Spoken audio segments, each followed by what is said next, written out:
Good morning.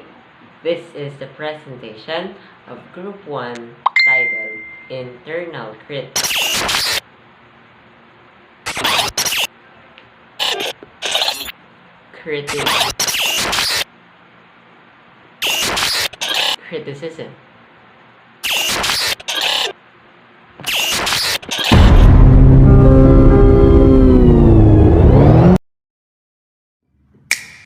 What is internal criticism?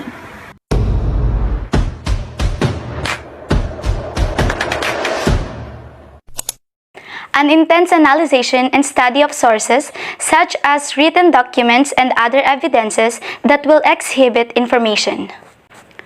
I use the word intense analysis to describe internal criticism because it uses a basis in order to provide a good structure of criticism. This basis is the test of credibility. Internal criticism can be defined with these. Internal criticism is often called higher criticism.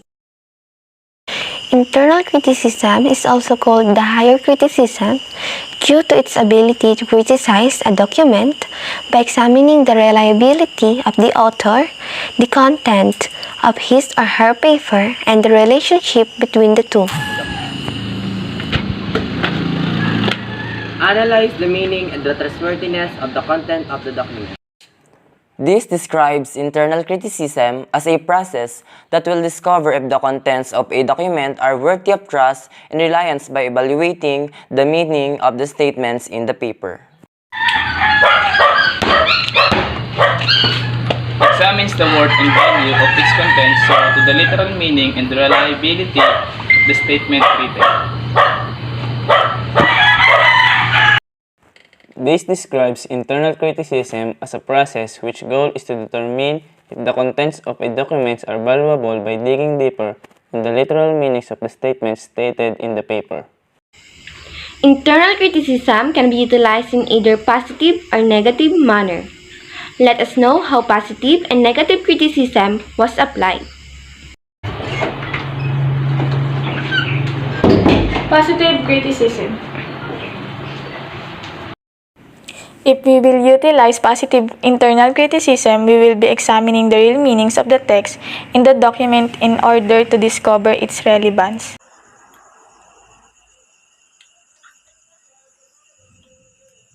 Negative criticism. If we will utilize negative internal criticism, we will be analyzing the document through finding the reasons to show disbelief on the author, questioning his good faith, motive on writing the paper, competence, accuracy of information given, and even his knowledge on the specific topic covered on the document to discover his or her reliability. Questions that serve as the basis on assuring the value and worth of the conclusion about the document.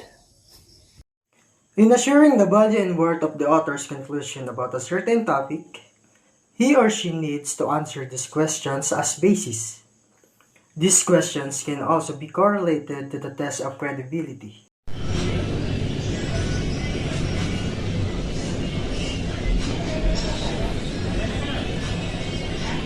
Who was the author?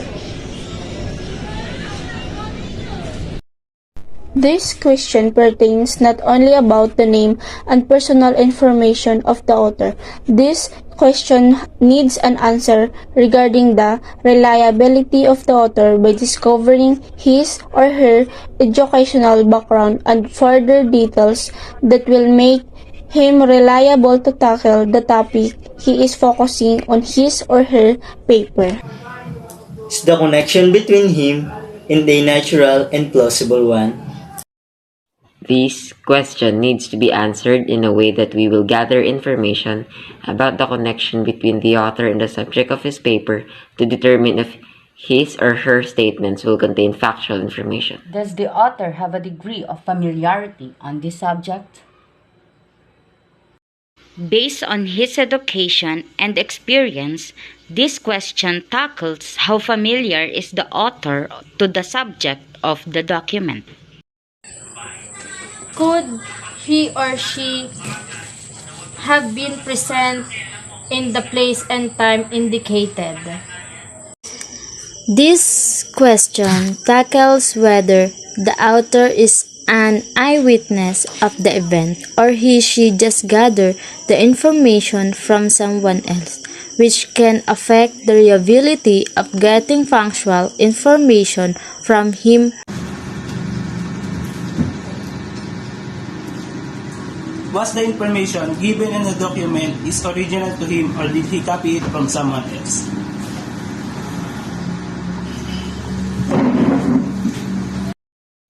This question talks about whether the statement he has published was made by him originally, or he just plagiarized or paraphrased someone's idea or statement to tackle the topic.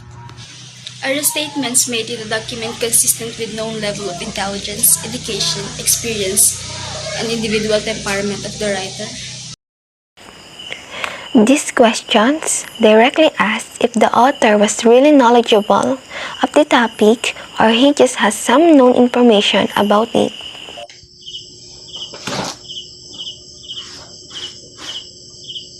Additional tests suggested to choose a more reliable document or statement in case there are more than one. In gathering information, there's a possibility that we encounter gathering of two or more documents to further infer the factual information we need to discover. These are the tests that we can use in order to discover the reliability of two or more documents or statements.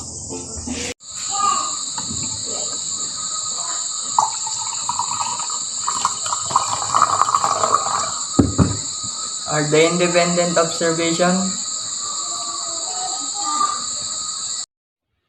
This question answers whether the documents are unaffected by different factors of the environment the author is in during the gathering of the information.